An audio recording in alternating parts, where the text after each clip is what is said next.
animal count screen can be accessed via the tile on the dashboard. Animal count is a way of keeping track of the animals as they pass through your draft gate.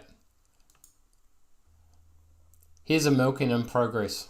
Currently we have 755 unseen yet to go through the gate, and 149 have passed through. If we roll back to yesterday, as you can see, there were 2 unseen at the end of yesterday's milking. If you know why the animal was unseen, you can put it in the ignore. But this one here should have passed through but was not registered.